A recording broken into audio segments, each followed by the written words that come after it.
Imagine this, you are a union minister in charge of agriculture. One day you apply for a government subsidy meant to promote commercial farming. A few months later your application is approved and nearly 1 crore rupee is credited as subsidy.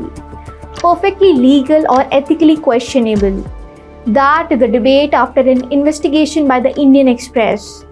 According to the report, Union Minister of State for Agriculture received a subsidy of rupees 99.03 lakh for a commercial cucumber farming project worth rupees 1.99 crore. The subsidy was granted under a scheme administered by the very ministry in which he serves. Here's a detailed report. The final approval was reportedly given by a National Horticulture Board Project Approval Committee. The minister was not a member of that committee and therefore did not directly approve his own application. However, there is another equally important fact. As the Minister of State for Agriculture, Bhagirath Choudhary, is the ex officio Vice President of the National Horticulture Board, the body that oversees the functioning of the organization implementing the scheme. This is where the issue shifts from legality to ethics. There is no evidence, as of now, that rules were violated or that the minister interfered in the approval process.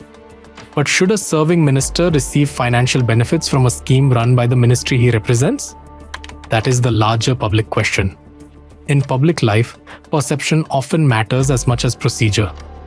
Across the world, governments insist that public officials avoid not only actual conflicts of interest, but also situations that create the appearance of a conflict. The reason is simple. Public confidence depends on citizens believing that decisions are taken fairly and without personal benefit.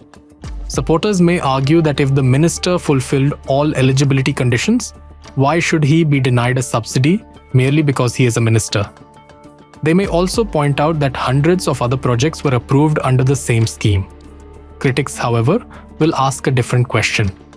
Should someone occupying high public office voluntarily stay away from benefits administered by the department he oversees, even if the rules technically permit it? Sometimes public office demands higher standards than the minimum required by law. Ultimately, this controversy is not just about one cucumber farming project or one subsidy. It is about the standards we expect from those entrusted with public office.